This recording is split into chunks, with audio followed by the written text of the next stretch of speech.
Good afternoon. This is Reverend Mary Hawk, and I am here with Gayle Tracy Mole, and this is Everything Psychic. Thank you so much for joining us today. Thank you so much for everyone's support of the 2023 Correllians Live Telethon. We are on our way to the Parliament of World's Religions. Gail and I are here to talk about everything psychic. We'll be talking about different kinds of divination. We'll be happy to take your questions posted in chat and do many readings. So go ahead and post those questions for us We and really we'll be enjoyed happy it. to answer them for you. Yes. So, I really and enjoyed doing this, don't you, Mary, and all the different questions and just um I don't know who I has absolutely love wanted it. to ask And just a quick update, we are at $1,085 from woo, our goal of $10,000. how much So we are on our way there. how much longer is the telethon? We are on until 7 p.m. tomorrow night Eastern Time. Hello, Bradley. Hi, Nice Bradley. to How see are you. you today? Thank you for watching. Hope you are safely home from your trip now. Good to see you. And so I'm going to highlight a couple of things from the auction right now. And if anyone has a question, please post it in chat and we will get to you in just a moment. Hopefully So, some people out there from the East Texas Psychic Bear page that want to ask questions. It's your chance. Come on, call in.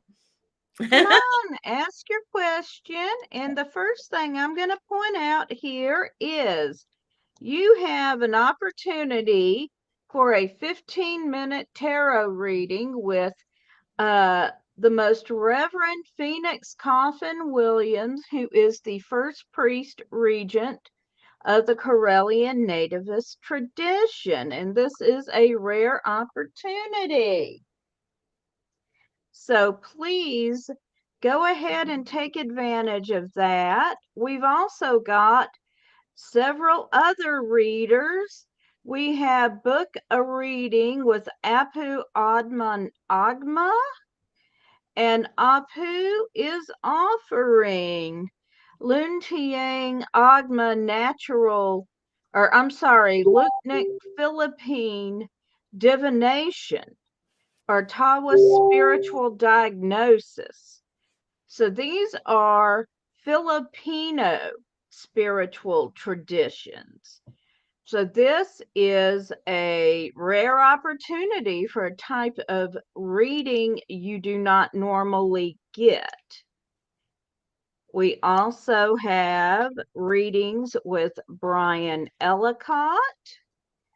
And if you've watched Tarot Thursday, Brian has read with me. He is a very gifted reader. Uh, and back to the auction page we go. And it'll reload in a second, folks. We have readings with my good friend Jason Hottle, also known as Fluffy. He has read with me on Tarot Thursdays, and he will do tarot, oracle runes, pendulums, Akashic record, or angelic guides. And Fluffy is a very gifted psychic as well. We have just letting the page refresh, folks. We have got readings with LaKay, also from the Philippines. He is doing traditional Philippine divination called Sit at Tala and Tawa. So again, this is a very unique opportunity to get a type of reading you just normally do not get a chance to. You can book a reading with Liz Torrey. She is doing tarot readings. She is another really gifted reader. And scrolling down here, you can book a reading with Papa G. He is a good friend of mine. He is here in Nashville. He's been running his folk magic studio for about 20 years in one form or another. He is offering tarot or Lenormand cards. He does Southern folk magic. He practices Appalachian folk magic and conjure. Runs Aroma G's Botanica with his husband. And they make incredible soap, I'm going to also add. You can book a reading with Reverend Ravenwolf Greenfield. She is offering tarot and oracle readings. And we're going to refresh again here, folks. We have some great books and items up for bid here. Mini glass bottles and funnels. Us witches need that. We've got these great uterus gang stickers. Those of us working on reproductive freedom, we need that. We've got these adorable fuzzy friends by Sir Mike Nelson. They are hand crocheted. This lovely witchy throw. I have 2 numerology charts up. I normally charge $200 for a full chart, and I will go over your 5 numbers, your destiny number, life path, soul number, personality number, maturity number, as well as we're going to look at your pinnacles and challenges for your life and how all the numbers play out. You're going to get a 5 to 6 page report with that and a 1 hour consultation with me. I do want to point out that we have the Discovery Tarot Path book by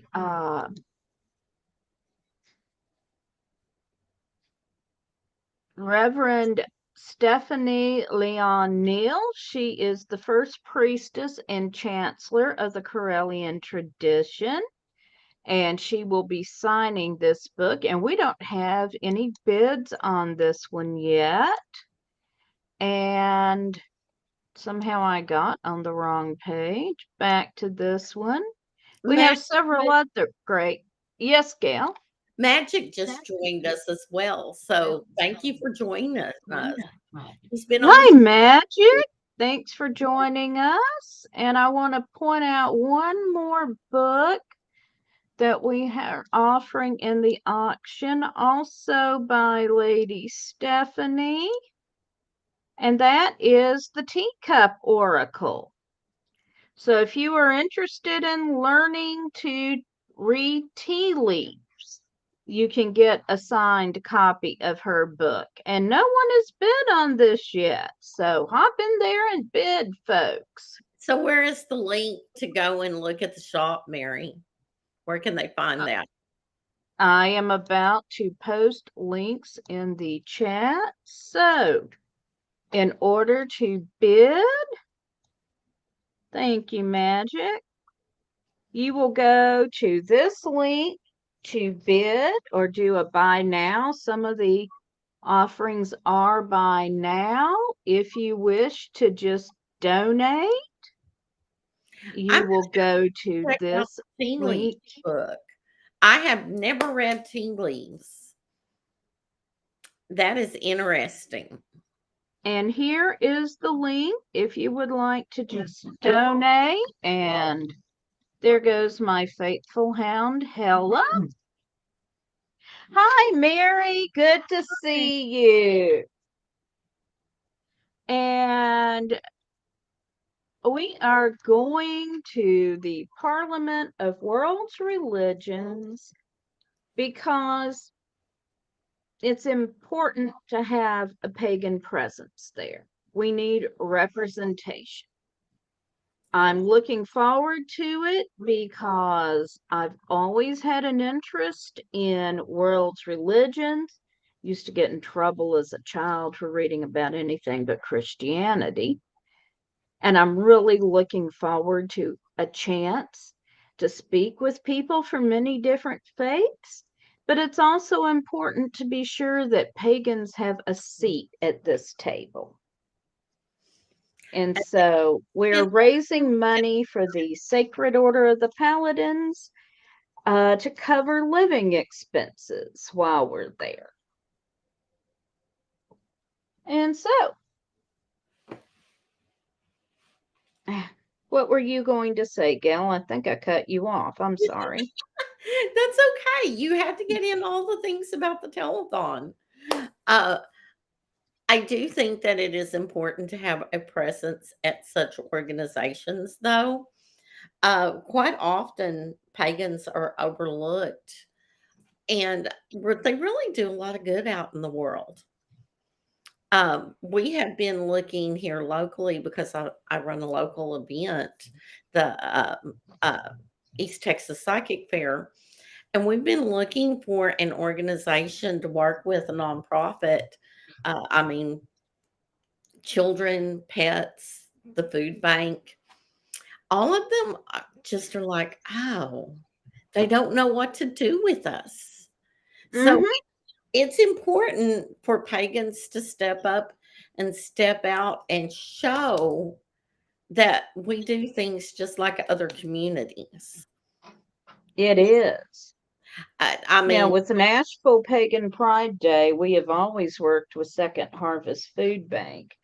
They have always been appreciative of us, but I have heard from that Pagan Pride events in other places have looked for food banks to work with and been turned away because we don't want pagan food. I mean, well, finally, what we decided to do the other day, because we've been looking to start this and we couldn't get an organization to come to our event. Although there is, I will put a shout out to Lone Star Children's Services. They do mm-hmm. let same sex couples and let's say alternative people, they do place foster children with them.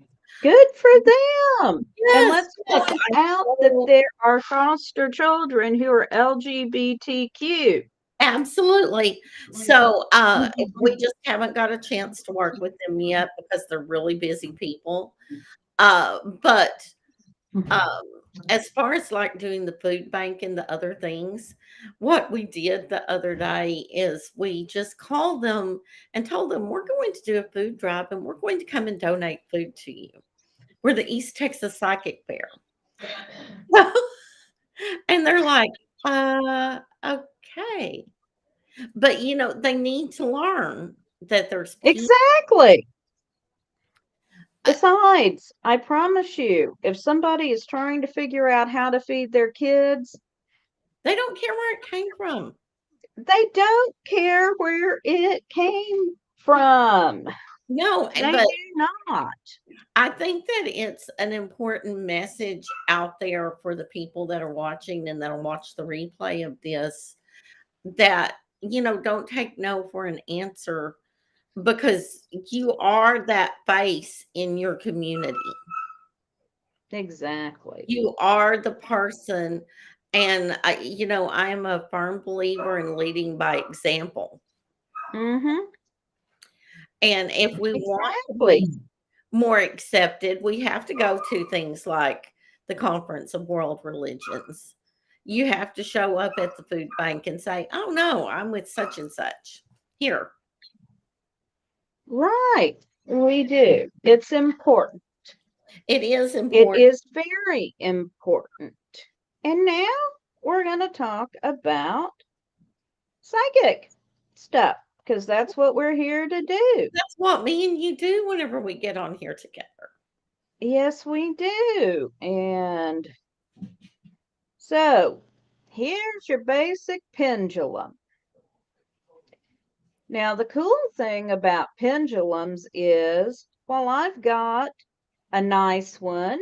It's on a chain and it's hematite because hematite is one of my favorite stones. I love some hematite. And this was a present from a friend. So they bought me a hematite pendulum and I'm trying to keep it up on camera. But that means I got to get my old lady's shoulder up here and hold it for a while. But here's the thing, a pendulum needs to be a weight on a string. Hmm. Anything can be a pendulum. I could tie a piece of string on my pendulum ring. Hmm. You could tie a piece of string on a rock, on a button.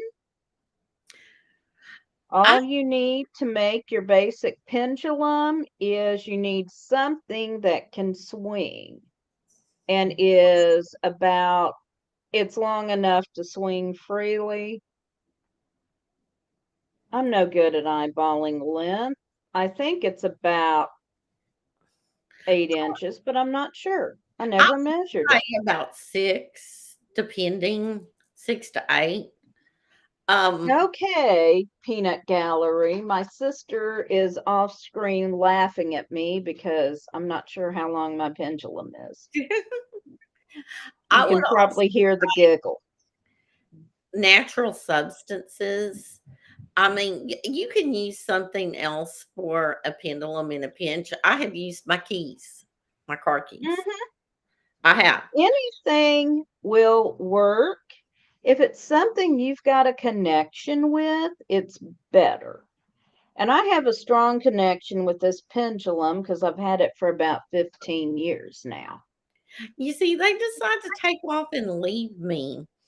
I'm gonna get one, and they just take off. But the thing of it And is, whenever I started with them, it was about learning to hear the yes and the no in my own head. It is a way mm-hmm, to build your own intuition. It's a tool. right. And so, how do you use a pendulum? And yeah, mine's quivering. It likes to get to work. So, you hold it down so it swings freely. And it's probably going to be a little more comfortable for you if you can put, if you buy one, it's going to have something to hold on to. If you make your own, you're going to be more comfortable if you put something here to hold on to than if you're trying to grab a piece of string. But you hold it and you let it swing freely. And then you attune with it. So, pendulum, can you show us? Yes, please.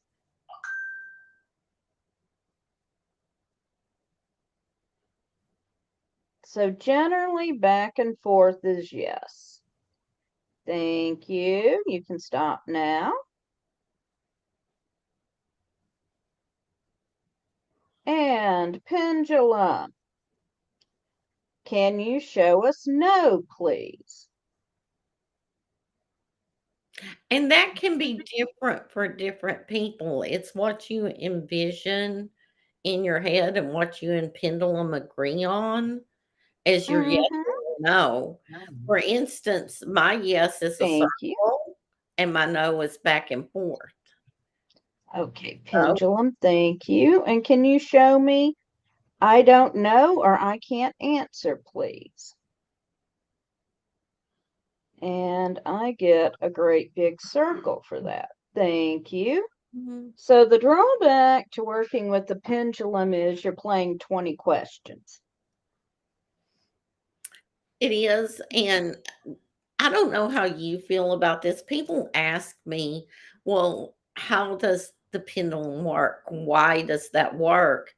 But, basically, I think of it as a form of kinesiology that you are contacting your own inner knowing.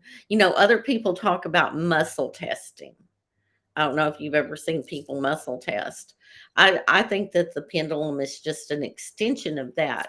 You're contacting Hmm. your own inner sense of knowing about what is good for you or not. Correct? Right. Well, I think I'm contacting, you could say, my higher self, my Mhm. spirit guides, my connection with deity. However you want to say it, but it's that knowingness of what is right and correct for you. Right. Although I can do pendulum questions for other people. If somebody wants to post a yes or no question in the chat. Mhm. Yeah, the pendulum is saying yes, we can answer questions for Yeah, other who people. wants to do stuff today? You got it out and got it all showed off. So, Yeah, so if somebody in chat wants to post a yes or no question, pendulum here would like to answer. well, you know, in the interest of doing something new today, and like you said, not everything just being about cards, I brought out my runes, which I have the And you 25. want to talk about, please tell us all about runes. I do not work with runes. Well, you know, different people bring different things into your life. And there was this one woman, the thing that I got from her was runes and a bunch of grief, but I blessed her for the runes. But People come in for different reasons. they do. These are 25 runes. They're based on the Viking runes. And the book that I use is Ralph Bloom. Now, then, there is a lot of people who do not like his work because he took the Viking runes and he sort of reimagined them and put Mm-hmm. them into a new system. So, traditionalists do not like the Bloom version of runes, but that is where I started and where I learned from. But I have since known quite a few people that read the Viking way and Viking runes. And this is, I don't know what set of runes for me. I mean, I enjoy runes. I've had Right. runes that I've made, I've had runes that people made for me. I bought runes. I particularly like these, they're clay runes. They're Right. made of clay and done, but I've seen runes done out of wood, I've seen them done out of stone. They are something that you should have a they're like your cards or your pendulum. You have a relationship with it. You put your energy into it. Um, I do yes and no questions with the runes, and I do Mm-hmm. rune readings for people. Um, Not everybody can do those. These are more of an oracle about the self. Once again, Mm-hmm. not in contacting your own inner knowing, or they're about reading about a specific question for somebody. Um, Oh, I'll part- give you a specific question. okay, cool. Will the new house be ready by the first week in August? No. Will it be ready by mid August? I said the first week in August. I know.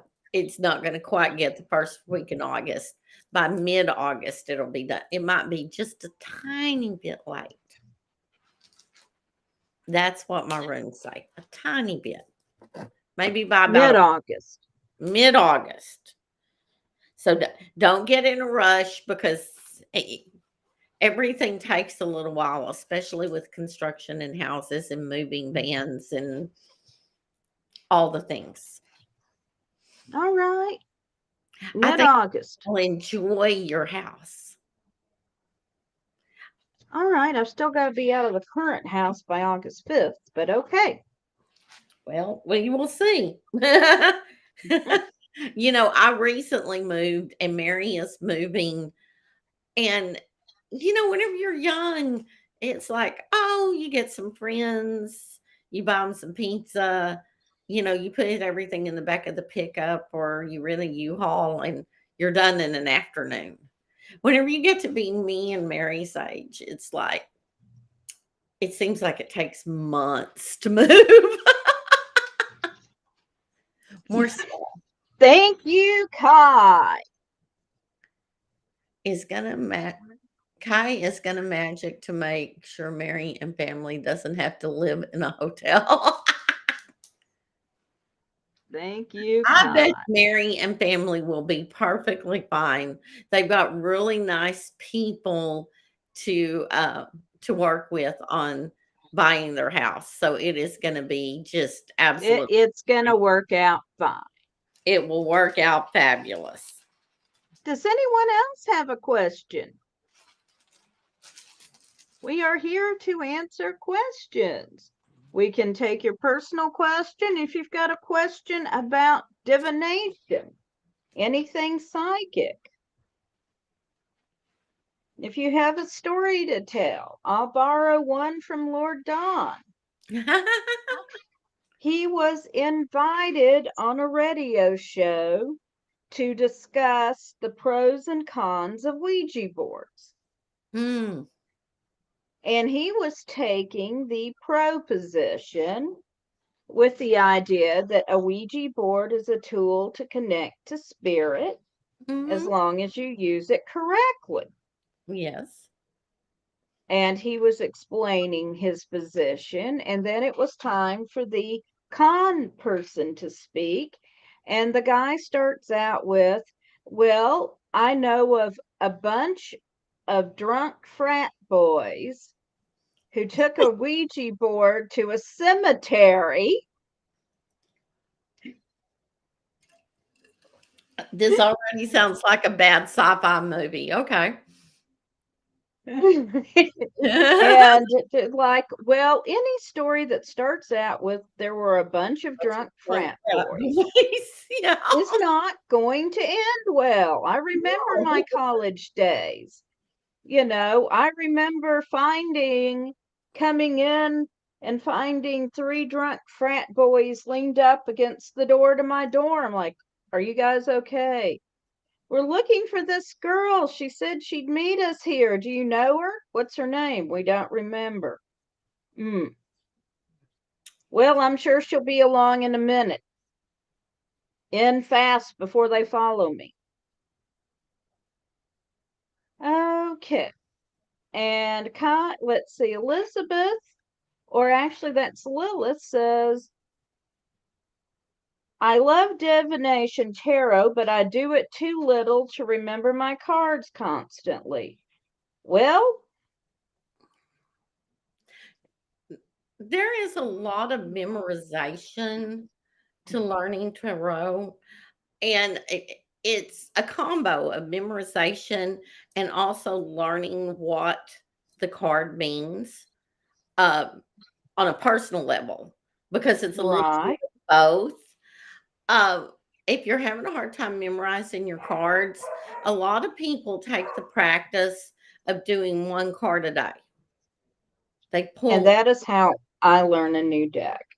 Yes, they pull a card a day, they read that card, they look at what that card is doing that day for them, and they really incorporate that card, and then the next day they do it again. And eventually you will get there with learning and remembering your cards. Also, it could be the deck you got. Um, Whenever you find a deck that speaks to you, oh my God, it's just Yes. so, it flows. It really does. And yes, sometimes some people read a deck of cards exactly by the book meaning. They have memorized them. Some people read intuitively, and you have to read the way that works for you. Not everybody reads the same way. And cards are a matter of study. It's a matter of knowing what you're doing, why you're doing it, and you can change something, but you should do that with thought and care because it's a form of a mini ritual that you do the same things the same way. You pick up the card the same way each time. You know what is the top and the bottom of your deck. You know your card layout, you know what it means in those places. So it is an art. It's not just picking up a book and learning how to read cards. Right. Yes. And Kai had asked, what was your most profound experience reading? And the one that is sticking out to me the most is a reading I recently did for someone who has been fighting with addiction. And I did not know this when I started reading. She had just asked for a general, what's going on in my life? But I was reading both The Tower and Death came up for her. And I was talking about the major changes in her life and how clearly something had happened where she could draw a line and say, this is the old life, this is the new life. And she just started crying and sharing her journey through addiction with me. Mm. Um, And I could really see the work she had put in to address the issues underneath her addiction. um, So that's my most profound experience that's coming to mind right now. I have profound experiences. Just reading cards for people is a passion for me. I don't charge as much for card readings probably as I should, just because I love doing them for people. And I enjoy so much giving them validation. But I think one of the ones that I remember the most is years ago, whenever I very first started reading for the public. I read for this one lady a couple of times, and the last time I read for her, she got so mad at me. She was in the middle of a very nasty divorce, and I told her that she would win the divorce, but she would feel like she had been beaten and bruised, and that, even though she won, she didn't really win. And she was wanting me to tell her that the man she was involved with would be the one for her, and I'm like, no, you'll meet somebody and they'll be surrounded by water. And she was mad at me. She was like, oh, this lady doesn't know anything. And you go away and you feel so bad. And she called me back about 2 years later and she said, you were so right. Oh my God, you were so right. You hit it on the head. And you know, whenever we do readings for you guys, we Mm-hmm. have to let it flow and we have to trust that we're speaking what you need to hear and that it just comes through. It's a sense of knowing. And so whenever somebody calls me back and they give me that validation, her divorce, Mm-hmm. um, the judge awarded her damages of $1. Oh, wow. Yes, she won. He gave her a whole dollar. Wow. Yeah, it was one of those things, but she did go on, she met a wonderful man, had a wonderful life with him, but he was totally different. Um, that's one of the ones that just comes to mind off the top of my head. There's so many. There's so many. Uh, Right. that would And Kai wants to know, how many decks do I have? Do I have a deck you use the most? Well, there is a story, Kai. I have about 15 decks, and I have been using the Infinite Tarot by Lord Don Lewis because it told me to use it.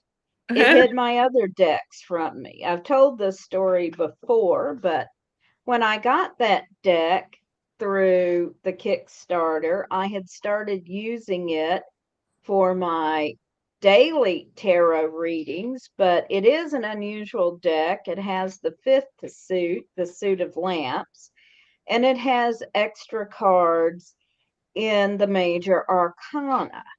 So I was reading with it for myself, and I was not yet comfortable to read for other people with it.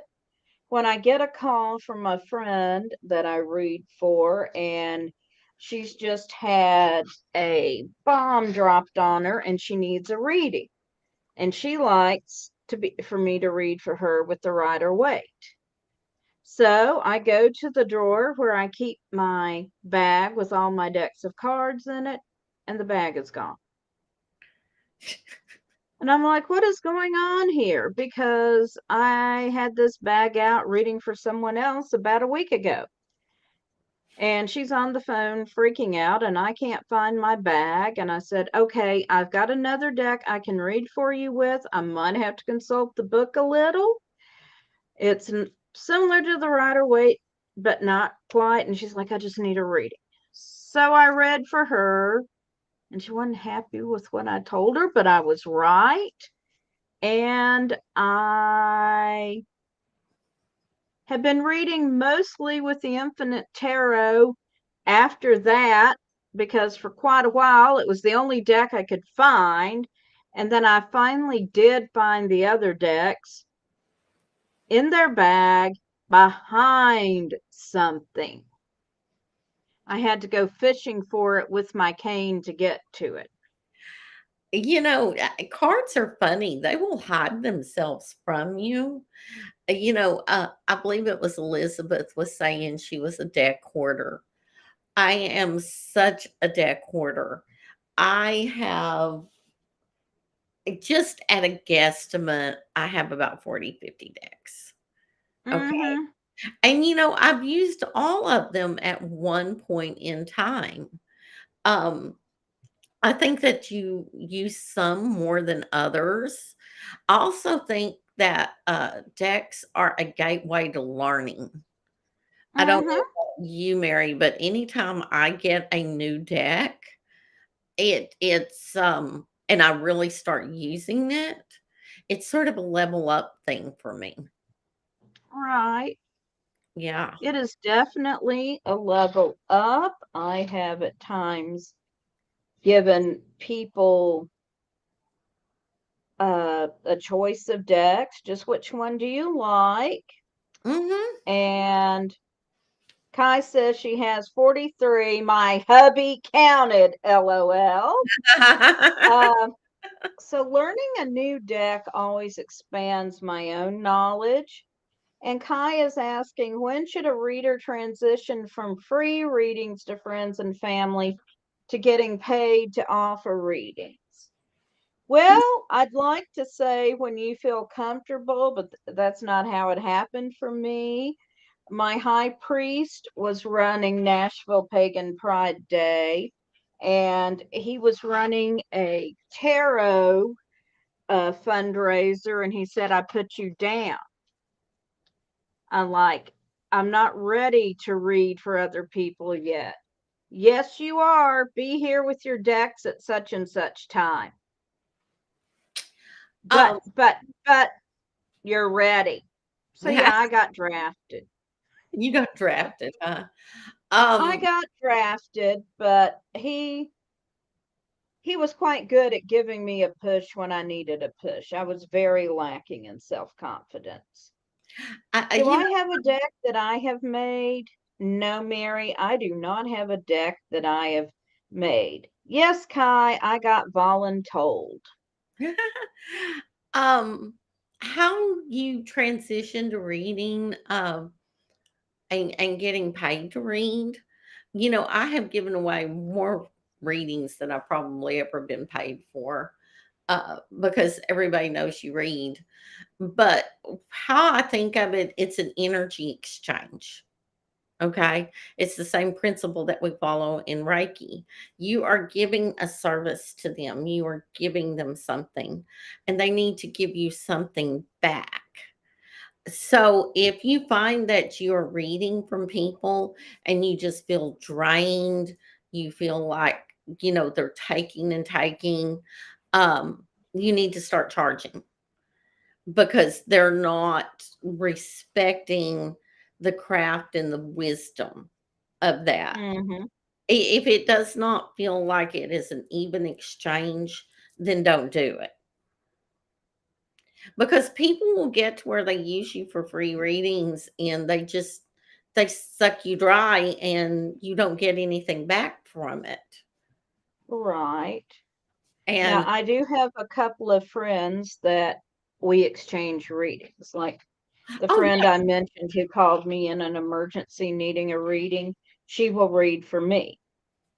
yeah, and I do that all the time with friends, my family, um, different people that I've known for a long time, but they're part of my life. There is a give and take with that.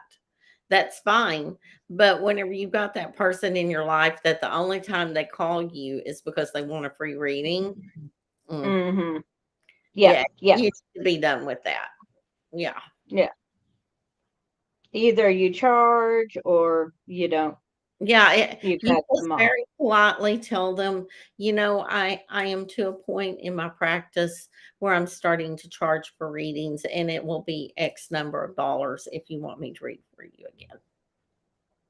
And you may lose them, but have you really lost anything because they're just sucking you dry anyway? Exactly. Yeah. So, I will tell you another funny story about readings.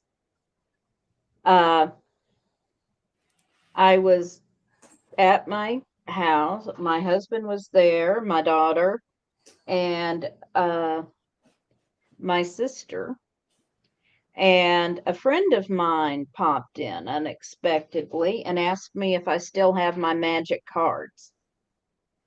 I managed not to laugh, and I assured her that I still have my tarot cards and asked her if she wanted a reading. And then she noticed that, well, my daughter and my friend like a sister were there, and she said, I guess y'all do readings too. Well, my daughter read oracle cards and my sister was learning runes, but we assured her you have our phone numbers, we can get you a reading. And then she said, well, do you remember this guy named X? That we used to work with? I said, yeah. She said, well, he's working with me now and he's in the middle of a bad divorce. And you read for me when I was in the middle of my divorce. And I was thinking it might help him. Would you charge him? I said, sometimes I charge, but he's a friend and I'll do a reading for him if he would like. She said, that's good. Between paying off the lawyer and, child support, he's really kind of broke right now. I said, yeah, I'll do a reading for him. And then she goes on to explain that his ex is walking all over him. He's got a new girlfriend and she's walking all over him. And maybe a reading would help him. And I said, well, let him know. And she says, well, I got to get on to work. I just stopped in. And my husband says, can I see your tarot deck? I said, yeah, honey, do you want a reading? He said, no, I just want to see if I can pick out the reclaim your balls and be a man card. And Yeah. without missing a beat, all three of us said in unison, the Emperor. Yeah. Yeah. And Kai says, I prefer, let's pull this up here. I prefer the pendulum. I hate some people are divination snobs thinking that tarot is superior. Pretty crystals on the end of a chain just does something for me. And I would say absolutely no one form of divination is superior to another in and of itself. No. Some people find certain forms of divination work better than others.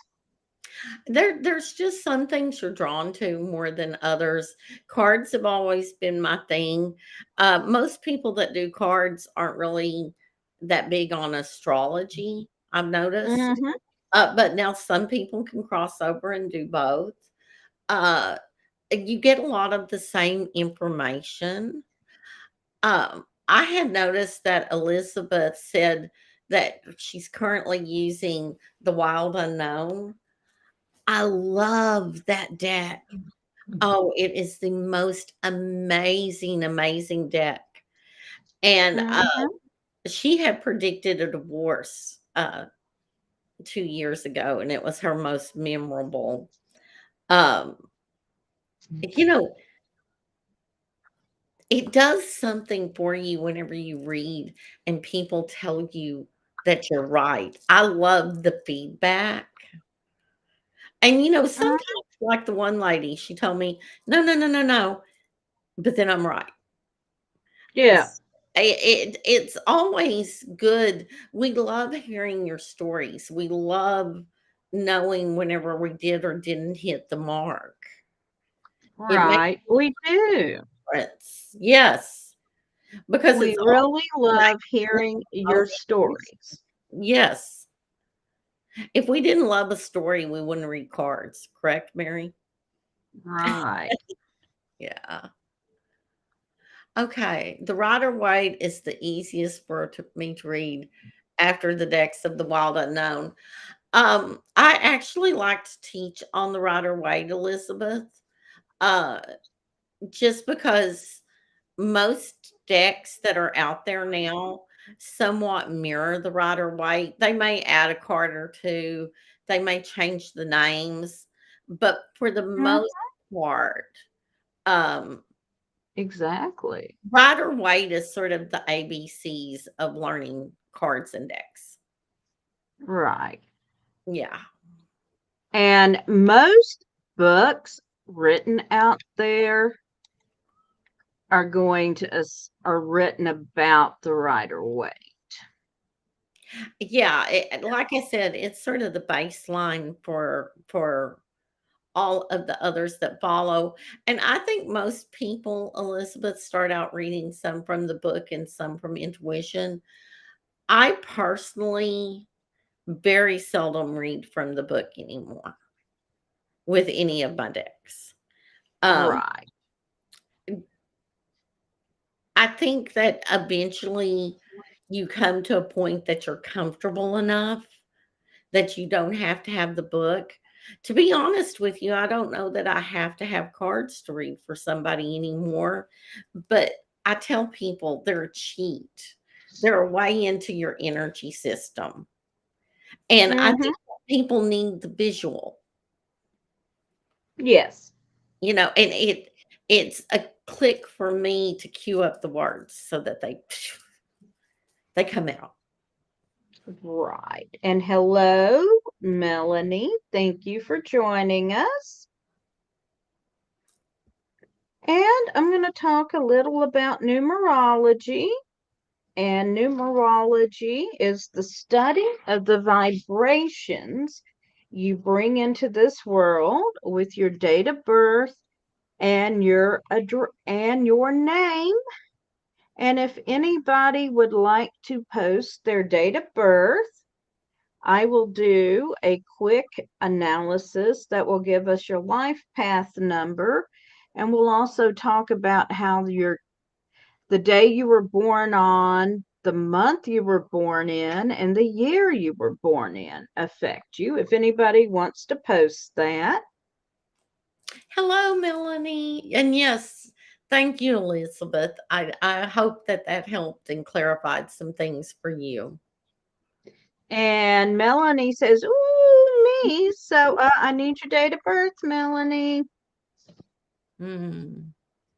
Okay, now I got two, Melanie and Elizabeth. So Melanie posted first, as far as I can tell, and then Kai posted. All right.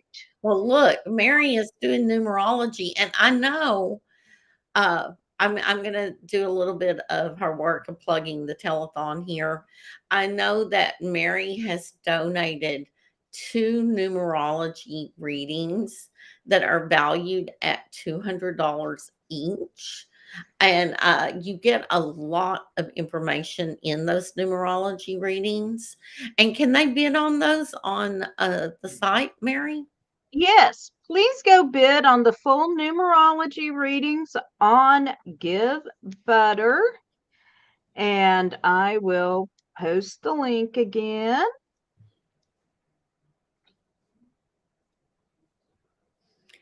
So go and check that out. Like we were talking about earlier, you can get information from so many different things. And a lot of people, numerology is definitely on the rise with people. I think people see repeating patterns of numbers, knowing what your numbers are. And I believe that Mary is figuring up life path numbers. So they tell you about um, different cycles of time in your own life. And I think she's got them Yeah. figured. So, All right, I'm ready for Melanie. So your life path number is the number 9. Your life path talks about your innate skills, abilities. And the number 9 is a number of a completion of a cycle. It's also a very humanitarian number. Uh, with the 9 energy, you're looking at uh, some being called to do something that is for the good of humanity. A lot of people with 9s in their life path wind up doing something like going into medicine, social work. Uh, you're very focused on helping other people, helping make the world a better place. The downside to the 9 is when your plans don't work out, you can get easily discouraged. Sometimes you don't want to see the big picture, or not the big picture, but you, I'm trying to figure out how to express this. Sometimes you can get focused on what you're doing and not see the big picture. You're just focused on your narrow area. she gets You've invested in got the world too. mm-hmm. Yeah. Now for April is the a 4. The 4 energy is a very disciplined and organized energy. I'm from April as well. 4s like things neat and organized. That's a good quality. The bad quality to a 4 is we like things neat and organized. Our neat and organized. Don't mess with our neat and organized. We can't function. Mhm. when you mess with our neat and organized. The 29 reduces to either 11 or 2. 11 is a master number, which means a master number calls you to a special destiny, which is the master teacher or the master psychic. So that means you're here to teach and to help people with your abilities. And then 1983 reduces down to the number 3. That's a number of good fortune. It's a number of artistic creativity.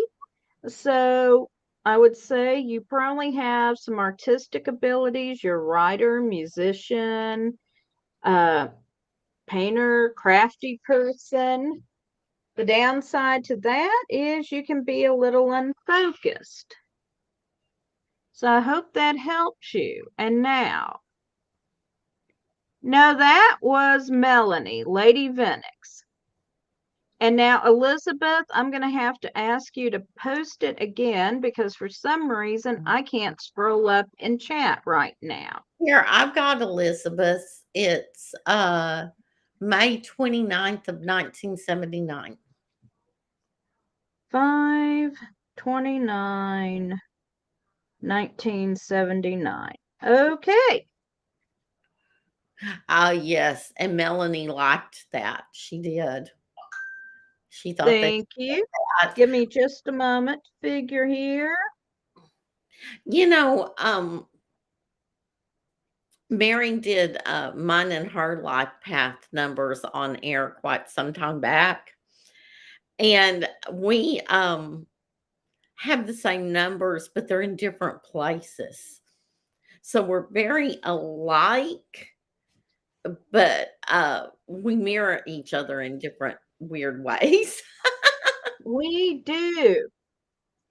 And we're going to do Elizabeth's, and then we're going to go to donation break, and I'll figure out Kai's while we're on donation break. Okay. So, Elizabeth, you have a 6 for your life path number.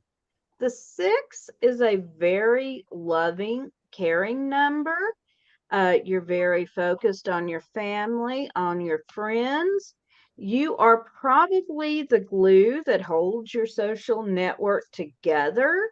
Everybody comes and talks to you when they have a problem. Now, the downside to that is you don't always take care of yourself. You can be so busy taking care of everyone else around you that you don't take time to take care of yourself. So be sure you prioritize your own needs. The other downside to the 6 energy is you can tend to be kind of a busybody. You can start interfering in people's lives, and especially with your nearest and dearest have attachment issues. You don't want to let them go off and live their own lives. This is where you get the kind of stock TV mother-in-law who's always interfering and just won't let the children grow up. That's a 6 energy gone wrong. Now, with your 5 in the month of May, 5 is a really interesting energy. It is a very creative energy in the sense of being able to look at things outside the box. It can be a rebellious energy. And sometimes rebellion is good. There are broken systems that need to be rebelled against. But sometimes people rebel for the sake of rebelling, and that's never profitable, for lack of a better term. It doesn't get you anywhere. With the 11, 29 reduces to 11. So I talked about that with Melanie. The 11 is a number of spiritual destiny. And since you're seeing double numbers, which is also a sign of spiritual destiny, you are here. You're called to be a teacher and a psychic. And the 1979 reduces to the number 8, which is a number of leadership. The sort of leadership someone like a CEO, someone who can inspire people with their vision. And the downside to the 8 is you are a teacher. I love it. Downside to the 8 is sometimes not being willing to listen to other people's visions and kind of having a my way or the highway view.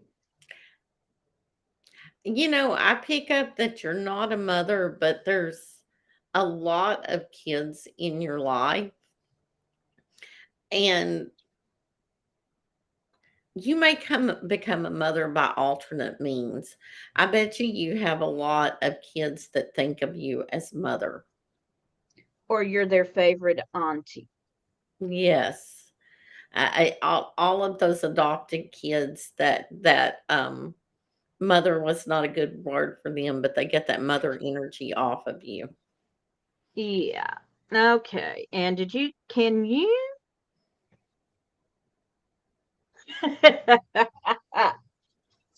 It's the numbers. Okay. Can you see Kai's date of birth?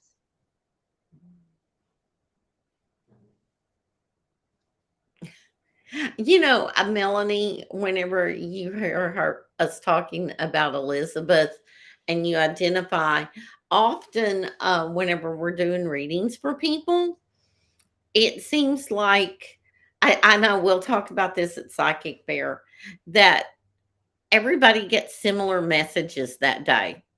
Everybody will be in similar places that day. That we're all working on the same things, that we're cycling in the same things. Mm.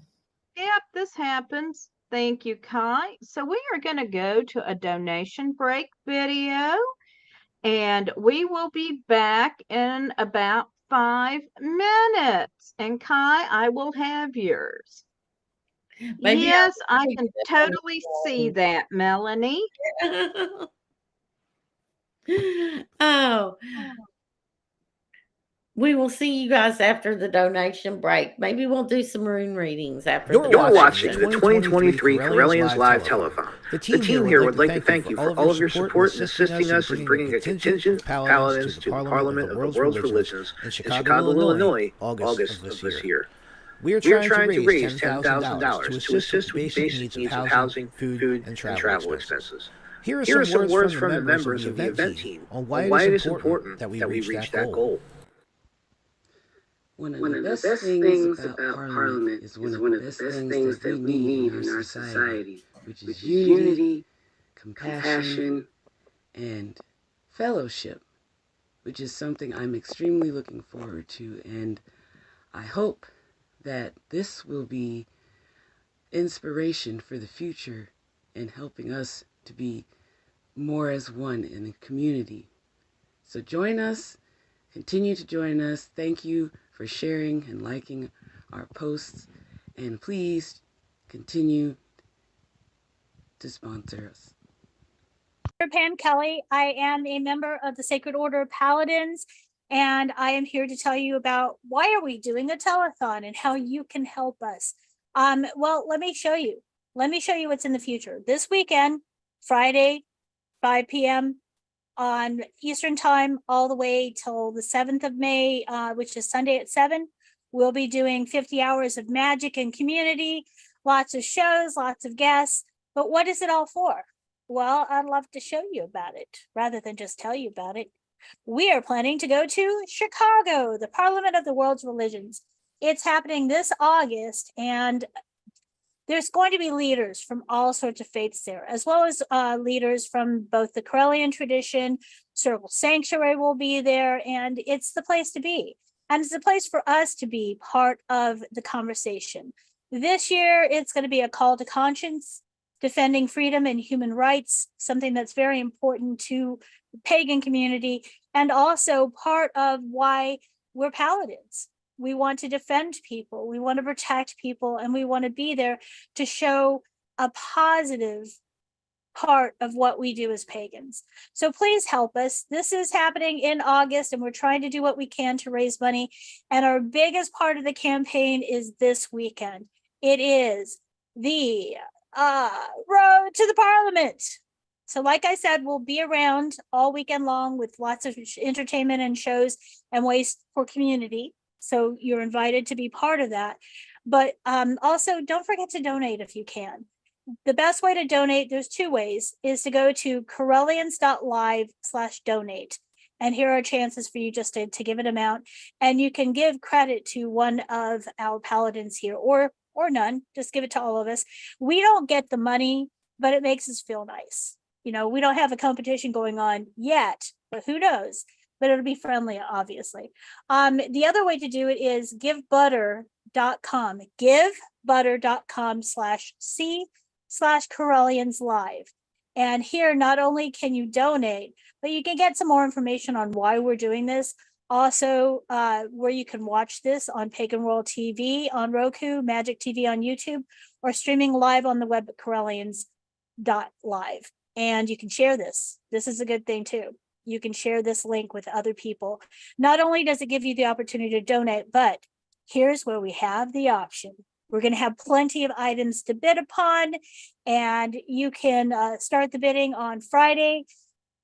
It's going to be fun. There's all sorts of things. A 15-minute tarot reading with First Priest, Most Reverend Felix Coffin Williams.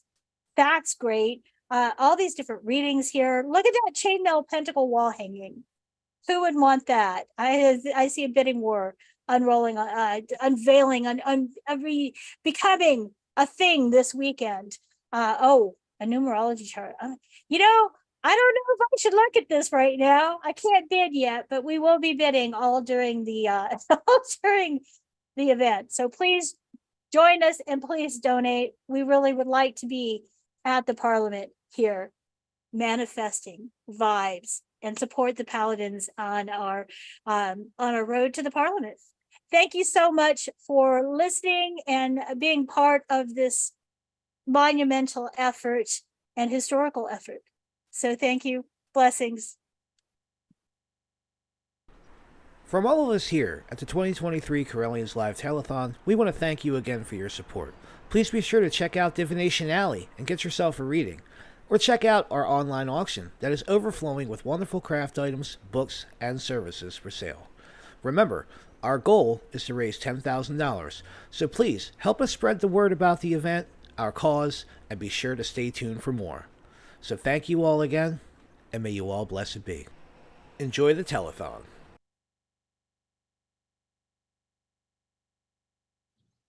And we are back. Thank you all for staying with us. And Kai, I am ready to talk to you about your life path number. You have the number 7. This number is the number of someone who is a deep thinker. It can be someone who's deeply intellectual or deeply spiritual, but it is someone who spends a lot of time in thought. When you were saying earlier that you get into a meditative state when you're doing your crafting, I'm not surprised. I'm really not. That sounds very logical to me with the number 7. So you have a lot of good ideas. You can meditate on something and come up with really interesting ideas from it. The downside to your 7 is don't get so wrapped up in thinking good ideas that you don't share them with the rest of us. And I'm even thinking earlier about what you said about you invited Phoenix to go somewhere with you and he outshone you. And it's not because you didn't have the good ideas to share with people. It's just you're quieter than Phoenix. And the 7 is a number of a quiet individual. Now, you've got the 5, and we talked about that a little before with Elizabeth, but the 5 energy, it can be a chaotic, disruptive energy. It's the energy of someone who thinks outside the box. It can be rebellious. And really, the question is, are you rebelling against something that needs to be rebelled against? Or are you just rebelling for the sake of rebelling? Rebelling for the sake of rebelling doesn't get you anywhere, but there are systems in power that need to be rebelled against. Now, the 3 is the number of artistic creativity. Is anyone who knows Sir Kai surprised that she has the number of artistic creativity in her date of birth? Who all was watching Crafty Correllians in the previous show where she was showing us how to paint the Correllium, the symbol of our tradition? Kai is one of the craftiest crafters I know. So, the number 3 is perfect for her. It's a very fortunate number. It's all about artistic creativity. The downside to it can be a lack of focus, letting your energy get scattered. And 1980 adds up to 18, which is 9. So that is a number of, hang on a second, Kai, skip this.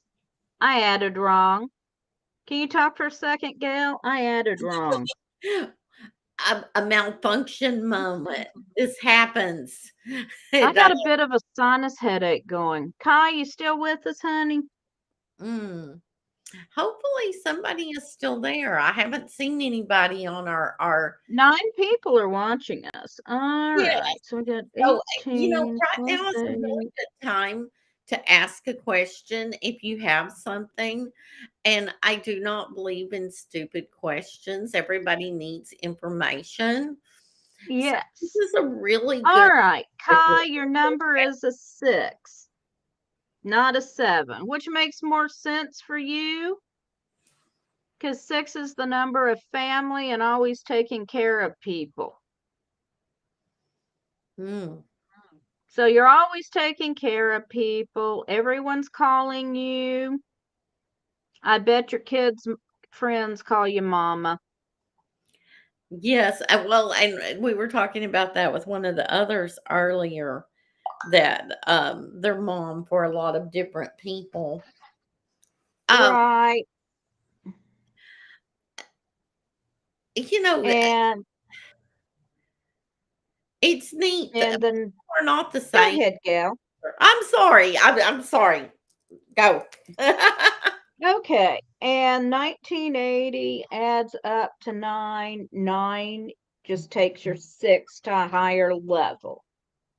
Working on things that are it's a 6 on a higher level.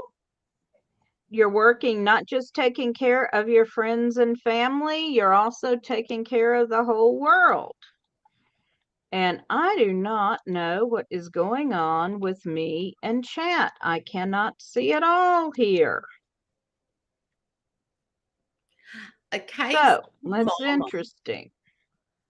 I'm going to play with my buttons for a minute and see if I can make something happen.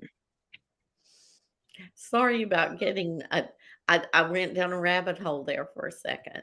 It That's happened. all right. Go down your rabbit hole. Kai says mama. I see it. Yep, that describes you, Kai, better, mama. Sorry about my crazy addition. It's sinus headache season for me. I think I don't know about there, but here there's been a lot of storms and it really messes with people's migraines. Oh, yeah. Gail knows all about my migraines and storms. She sent me distance Reiki before. Let's see what my weather forecast is for the day. I've been so busy with the telethon, I haven't looked at the weather. Did the distance Reiki make a difference in your headache? Yes, the distance Reiki helps. Yeah, I got storms coming in. I was saying if you're getting a headache, there's probably a storm coming. Yeah. I can predict storms with my headaches. And you know what? This is a gift I could do with. Yes, yes. Some of those things that are they a gift or are they a curse? And I got this from my father. He and I would have headaches triggered by the same thing. And I once told my brother that it was totally not fair that I inherited my father's tendency to the sinus headache and he did not. And he informed me that what is totally not fair is living in a household with two people triggered by the same, with sinus headaches triggered by the same thing. Yes. He said, you both get grouchy at the same time. I actually I don't get them as bad as I used to. I think it's a difference in where you live altitude wise too. But Mm-hmm. uh, the Reiki that I do on people, I do often work with people who have sinus headaches. And I like to work with them in actual real time, real space.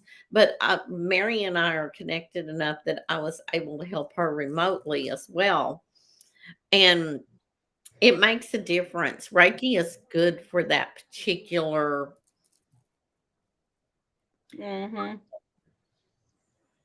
Yeah.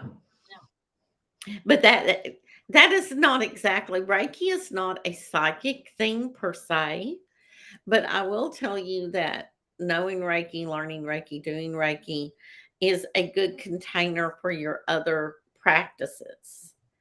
Much as you being Correllian and being part of a tradition, it gives you a container for all the different things you practice, correct? It does. It absolutely does. And learning divination, or at least being exposed to different forms of divination, is part of training as a Correllian. Yes.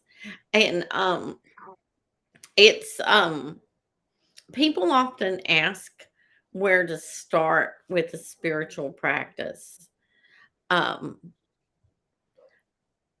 there's so many different ways that people get started with this, but I do think that one meditation, Yes. some form of healing modality, Mm-hmm. probably two of the core things that people start with.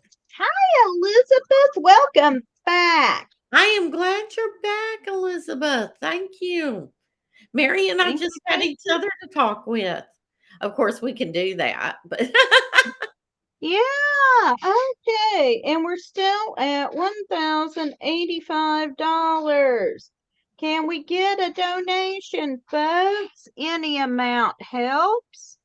We do need to get to the Parliament of World's Religions. So if we could get uh if we could get up to $1,100 before we turn this over to General Liz and Lady Belladonna at the top of the hour, that would be awesome. Come on, donate, bid on the auction.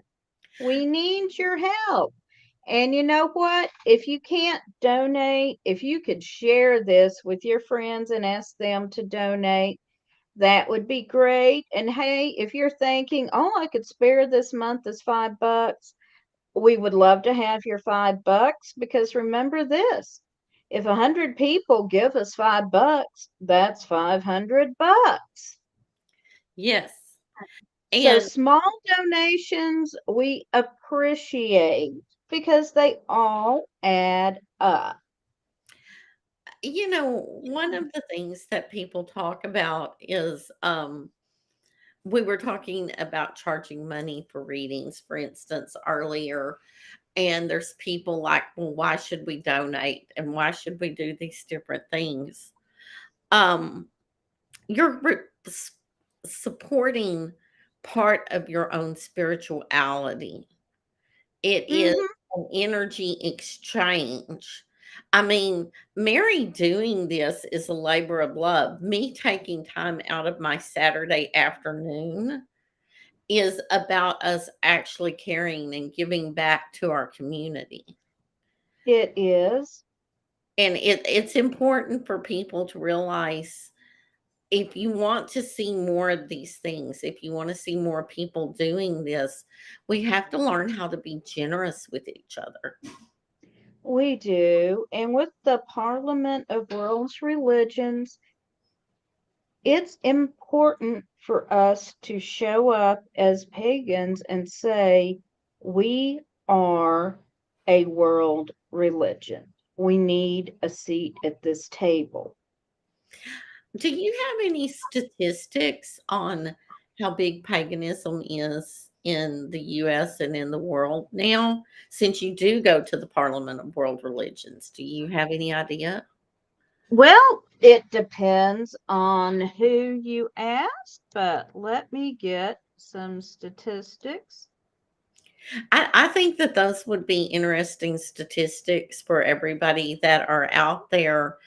Um, I believe, Um, remember correctly, isn't paganism the biggest growing religion in we are the world? considered to be the biggest growing religion in the US. I am looking for some statistics. That's a very good question. Uh,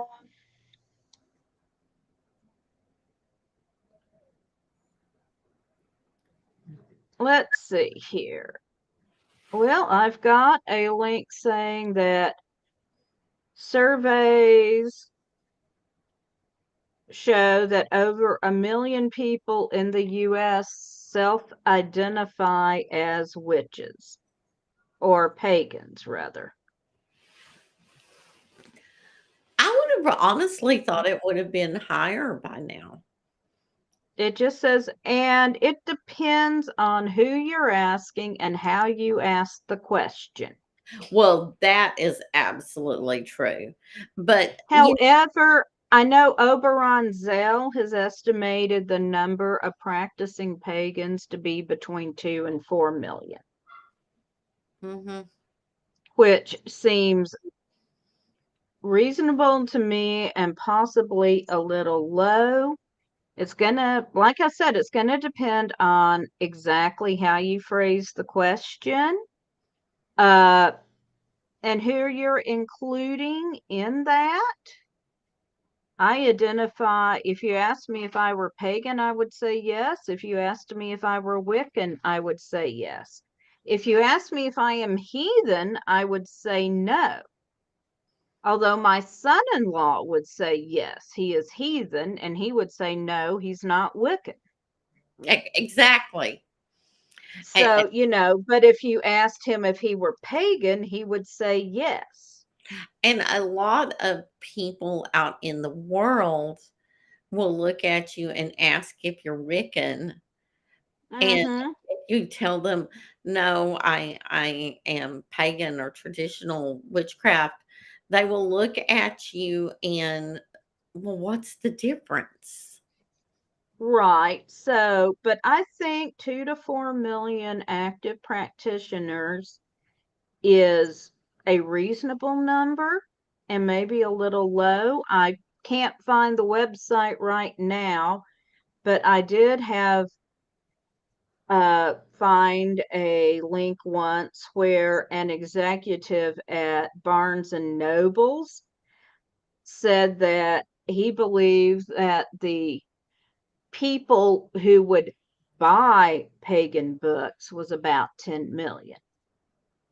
It's definitely growing. And Elizabeth And makes, by pagan books, he may have been including books that are aimed more towards people who would be considered more New Age or light workers than pagan.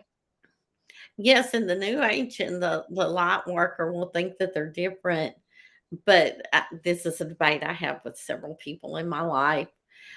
But Technically, they fall under the heading of pagan as well. yeah, and it's how do you identify Well, is the question. it's so true. However, I'm going to say this. The Parliament is focused on human rights this year and protecting human rights. So it's really important in light of everything that has gone on in this country, attacking reproductive rights, attacking LGBTQ rights, the racial tensions. We need to be there and we need to speak up. And Elizabeth is saying, can't we call it eclectic? That means that's meant to be everything under the big tree, right? I mean, that sounds good to me. Jared points out that some people are still in the closet, and that's another good point. If someone felt like they could be identified somehow from a survey, they may not answer. And there could be just as many people still in the closet as there is that are actively practicing, because somebody is buying all of that 10 million books that you were talking about. So there are Yeah, people out there and they're curious. They are. I personally people like, are curious, but there is also the difference between someone who's curious, they buy a book, they read through it and think interesting, but not for me. mhm, and And actually that starting to develop. that can happen, and that's perfectly valid. I bought a book when I was exploring my path. I bought a book on Buddhism. I read through it. I thought this is interesting, it's beautiful, and I cannot practice this as a way of life. Yes. Just like there's many things about Christianity that I identify with, but I know that I am not up to that particular task. It's Right. not for me. It's not for me. I do like the term eclectic, Elizabeth. I I actually do too. think of myself as being eclectic. Hmm. Because, for instance, you read the book on Buddhism, you can't practice Buddhism, but that doesn't mean that that's not part of your practice. You borrow ideas from that. Yeah, I mean, meditation is part of my practice. Meditation is part of Buddhism. Uh, did meditation get into Correllianism from Buddhism? Maybe. Yeah, everybody's story is a little bit different as to how they got to this particular path. Hmm. Yeah, and Melanie says they have always been there, just suppressed. Fear can run deep. And that is very, very true. I personally think that a lot of what has, we were talking about it, some friends and I, the other night, that what has happened since COVID, and there was so much fear, so much fear. And, we live in a pretty fear based society. I think everybody is OD'd Also, on fear. also true. I Also think true. everybody's tired of being in fear. I think that's the reason you see more people coming out of the closet than ever before. They're just they're not gonna do it anymore.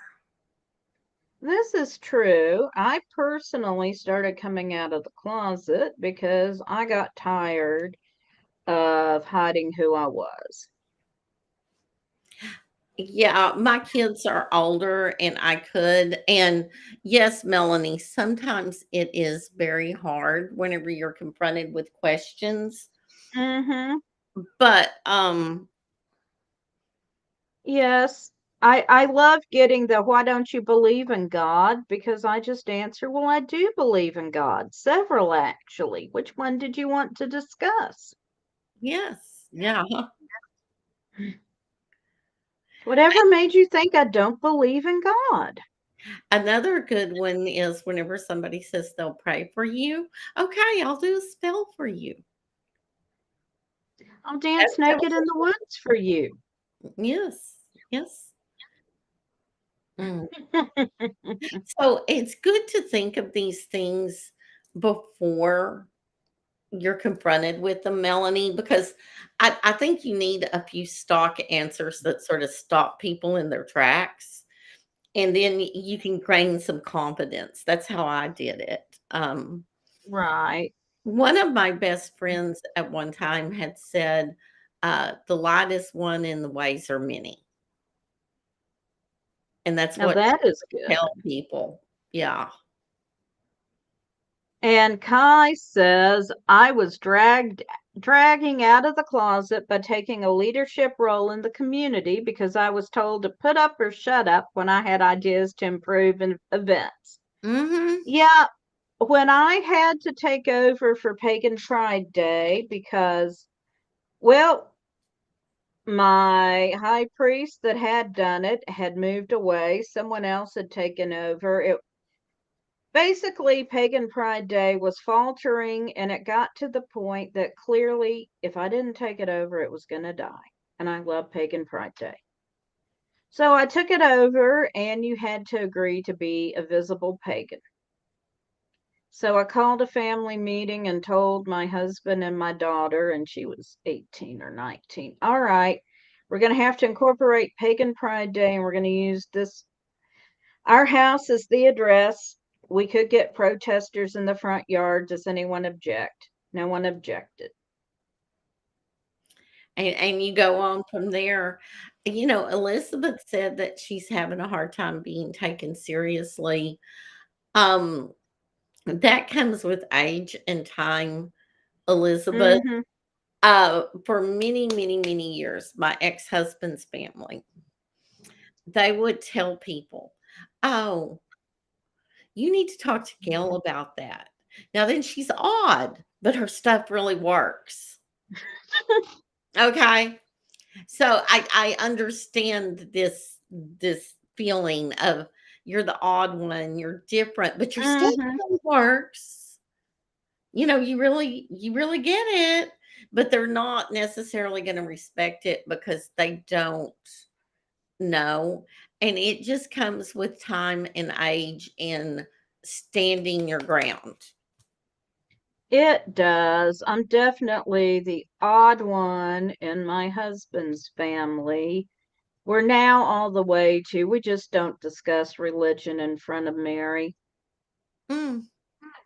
Although I did get a backwards inquiry kind of from his nephew who had been haunted, lived someplace that was haunted once when he had kids. And he's like, if I get haunted, if the haunting starts again, call me. We'll deal with it. You know, And Elizabeth is doubly different as being wheelchaired also. Yes, so you already stand out. you know, what I have to say to you is embrace it. Whenever 2020 happened, I keep on going back because it was such a turning point for so many of us. Oh, But it we stayed was. home, and my hair got to grow out because we couldn't go to the salon, and you couldn't go anywhere, and you couldn't do anything. And I got this weird idea in my head that I was going to go ahead and make my hair purple. I have always wanted to do it. And so I went ahead and did that. And my husband's like, "Oh, nobody will take you seriously. Nobody will." you know what? I have gotten so many comments on this purple hair. I just embraced it. I owned it. And it makes a world of difference. Like you embracing your Pagan Pride Day and just going ahead and being out there. Whenever you do it, it transforms the way people look at you, and they don't know how to deal with somebody who is pagan, witchy, whatever you want to call it, Right. because you just simply are there and you're a normal person. You're the same girl that they knew in Right. a wheelchair before, but now they look at you and it's like you're owning it. So maybe whenever you get to a point that you can just own it, Elizabeth, and like me with this purple hair, there's not many women around here this age running around with this color of hair. Like there's not for you. And No, people look I'm at me, tootling around with green hair and a pentacle. right. And they're like, people just love it. They're like, oh, I love your hair. And I told them, Mhm. we need fun in this life. We need to embrace who we are. Mhm. I'm available for reading. I'm a healer specializing in quantum healing, and I can help with needing to believe in spells and teach you to go beyond resorting and do readings as well. Damn. Mhm. Okay. They're gone. Yeah. Yeah. Okay. Gone. We're not going to worry about that person anymore. No, no, they were sort of spamming. Yeah, spammy. Gone. Yes. Bye, spammy. There are plenty of people that can help you, Elizabeth, though. Feel free to reach out to any of us. Um, Yes. we we do that kind of work, but soliciting is not the point here. Um, Exactly. yes, yes, We're raising money for the telethon. That's why we're on talking for 50 whole hours. yes. And I firmly believe whenever you're drawn to a person, you can reach out to them. So Yes. if any of you are drawn to ask me or Mary questions outside of this, please feel free to Help do yourself. so. Yes, yes. Mhm. No, you're not. We saw a different No, message, you're Elizabeth. not. We got a weird message. It came through Facebook, so you probably did not see it, Elizabeth. It Yes, we was were talking someone trying to sell services. Gail and I can see all the messages, and I banned it. It was a spammer. yes, yes. No, we're not mad at you at all. So, Not in the least. mm-mm. And everybody has to start somewhere who you're attracted to. Yeah, Yeah, the spammer from a minute ago. yeah. So, does anybody want to ask any questions for a mini reading? We have Do you got, Does anybody want a room reading? You can try yeah, room. Gail's got her runes. I have Have not a ever learned participation. runes. We It's could kind do. of on my list, but I haven't gotten there. I, like I said, I love my runes. Um, I think everybody should have a set of these. I think preteens should get a set of runes, and it teaches you to figure out how you feel about things. I teach people that I work with to use them to figure out because we're not taught to feel our feelings. With Right. these ladies. Ah, okay. All right. You want a rune reading, Elizabeth? Go. All right. That's all you, Gail. Let's see. We're going to do your present action and outcome just for whatever I'm going to attend it to be the advice you need right now, Elizabeth. You know, where we're starting, where you're at is you're actually a very whole, very well-rounded person. You're actually quite knowledgeable. And I think you just don't always have the confidence in yourself that you're as knowledgeable as you are. So you are.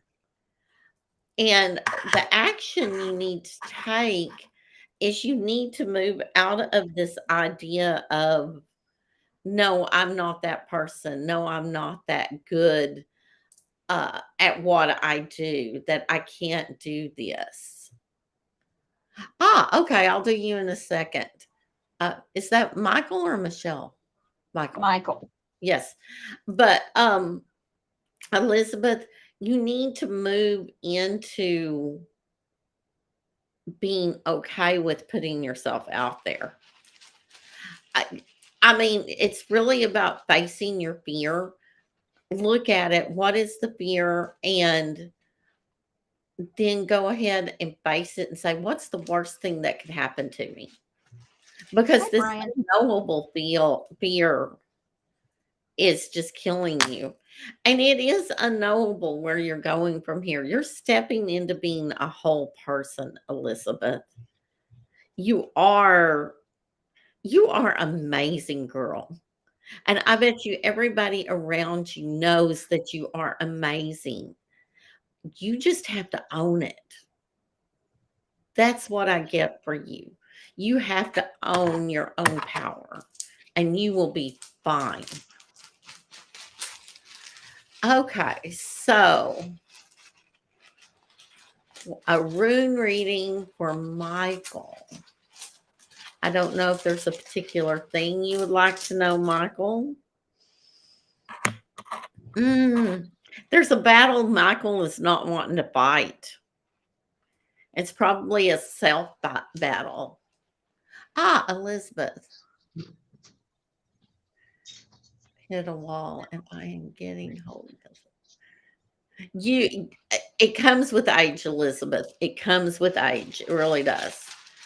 So, Michael, whatever battle it is that you're fighting or that you need to fight, you really have a bad case of the I don't want to's. And it seems like things are not flowing very easily for you at the moment. You have had struggled with that. And Michael, you need to remember to have fun. Everything has been too serious.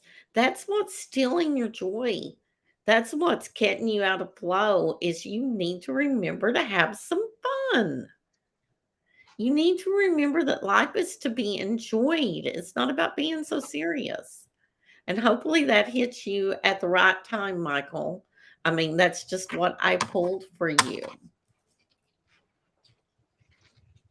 We will see how they respond. It's always dangerous whenever you're doing these and the person isn't in front of you. You just have to trust the message. So it's always interesting to see the message. Hi, Brian. And Melanie would like a reading. I didn't see that. Okay. She would. Yes. So, Melanie. I'll take a rune reading. You felt sort of exposed, Melanie. You feel like you're not as protected as you used to be, which can be a good thing. It can be a bad thing. I would probably work on my wording, especially at work.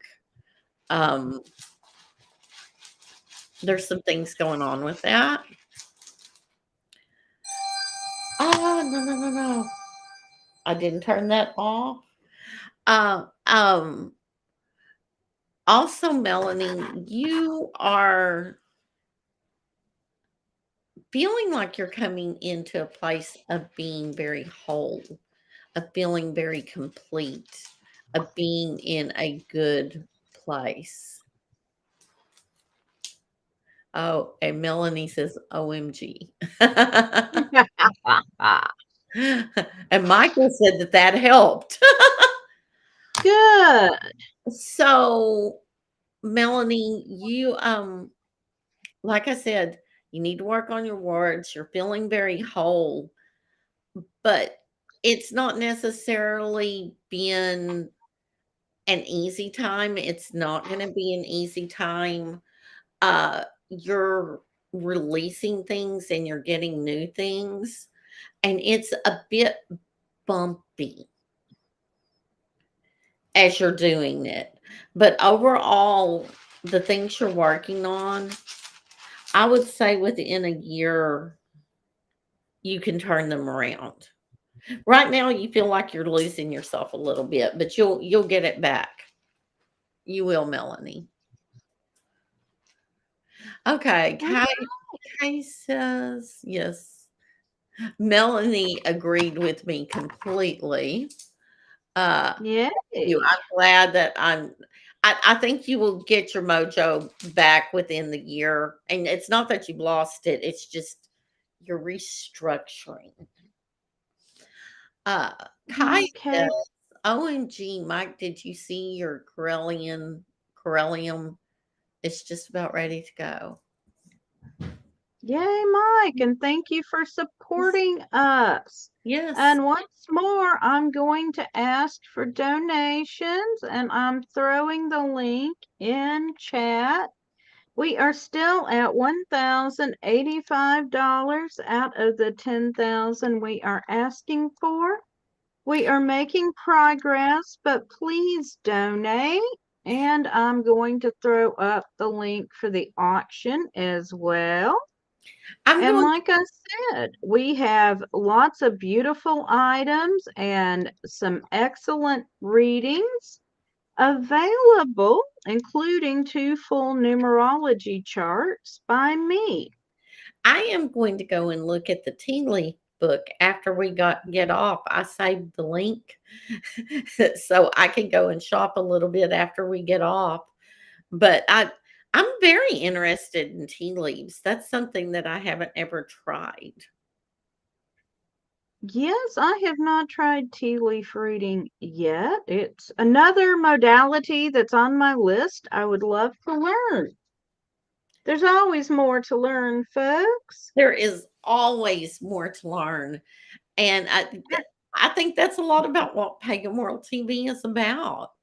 It is, and a bit of shameless self-promotion.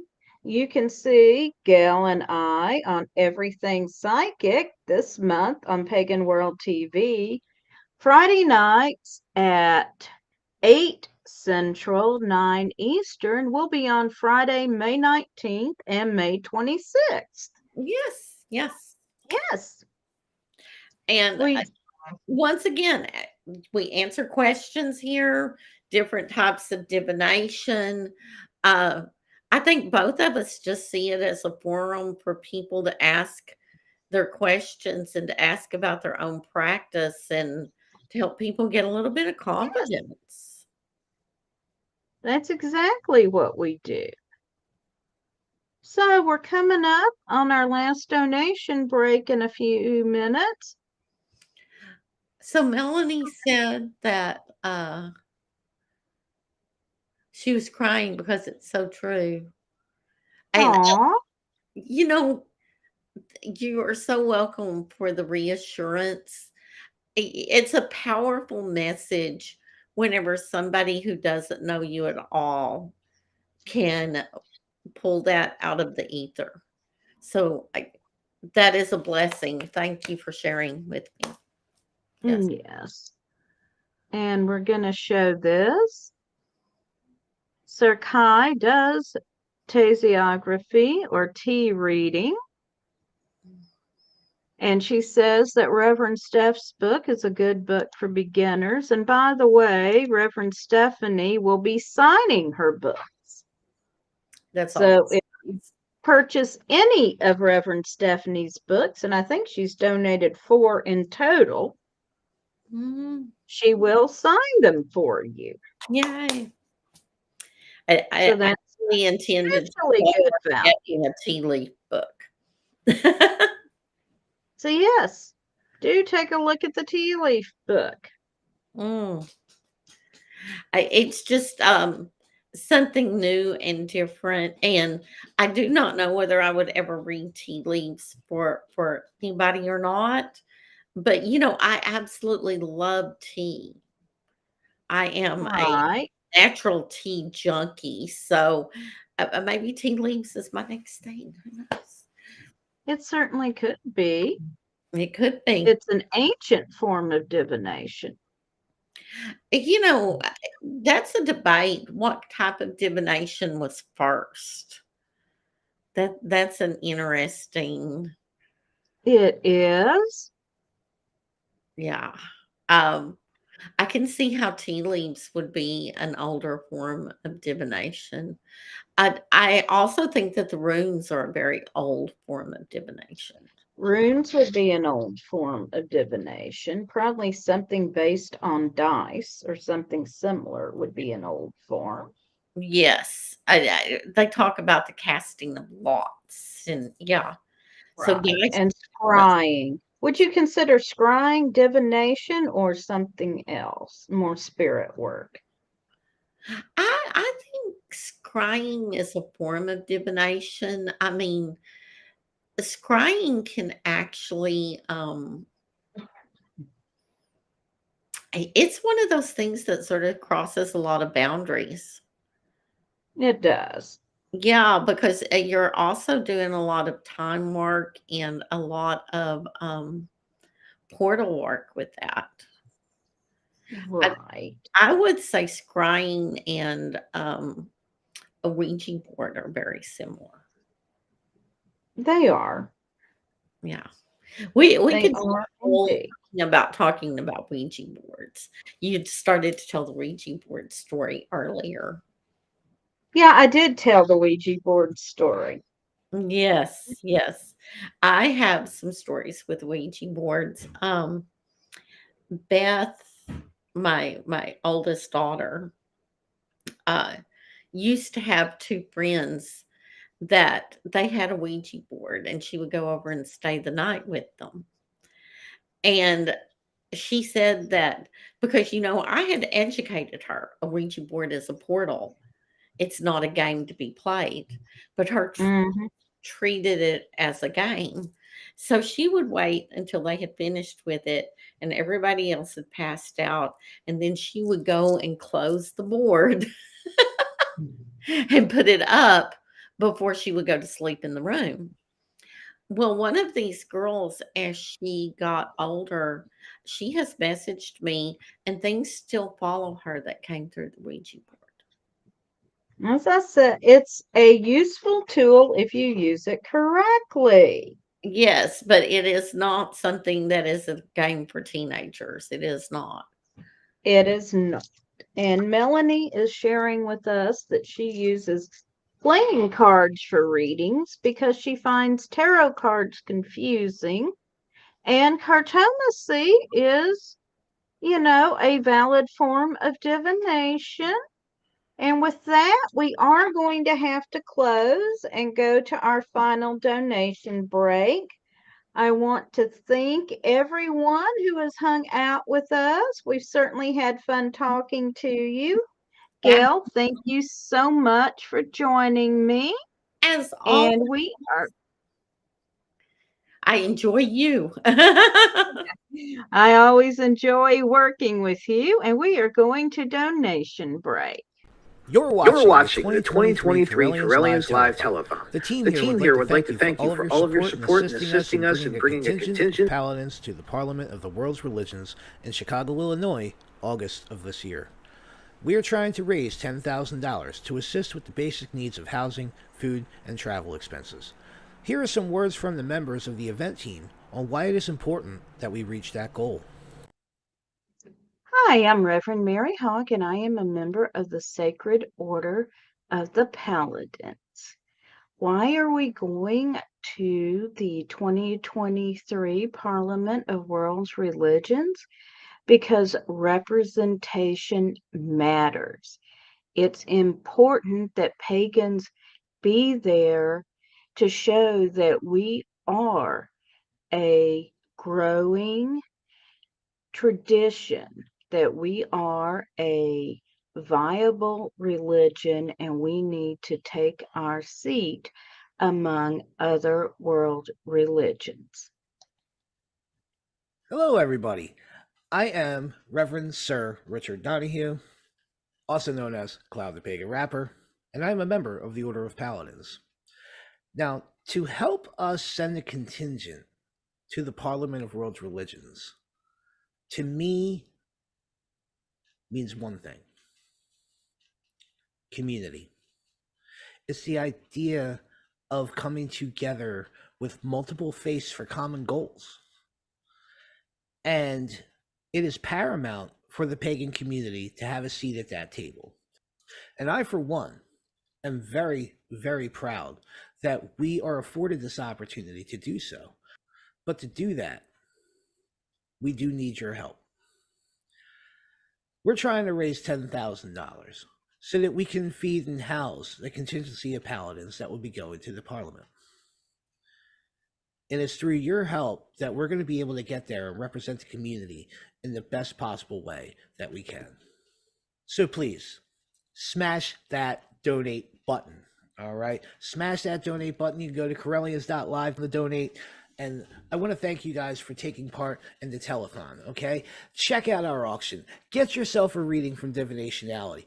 Do all of the things that we have provided for you throughout these 3 days, and let us come together in community and achieve our goal and allow us paladins to go and represent us at Parliament. Thank you very much. May you all blessed be. Hello, I'm Right Reverend Sir Elizabeth, Program Director of the 2023 Correllians Live Telethon. Thank you so much for tuning in to our weekend-long event as we raise $10,000 to bring a contingent of paladins to the Parliament of the World's Religions coming up in August. We need to house and feed about 20 of us over in Chicago for 7 days. And to do that, we're going to need at least 10 grand. So here's our ask. Go to Correllians.live/donate and make us a monetary donation to our cause. Every dollar helps. We also have psychic readers and an auction you can participate in too. If you can't make a monetary donation, then do us another very big favor and share the event with your friends over social media. You can find us on the Pagan World TV app on Roku, Correllians Live and Magic TV via YouTube, and Correllians.live via any web browser. Thank you so much for your help and enjoy the show.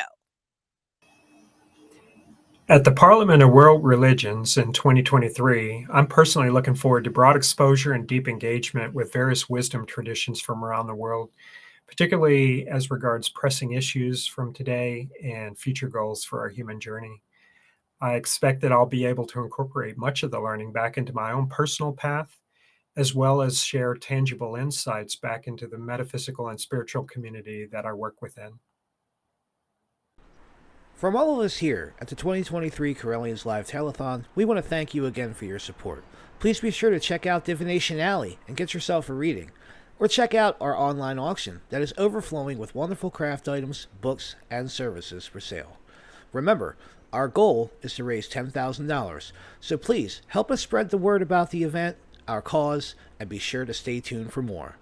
So thank you all again, and may you all blessed be. Enjoy the telethon.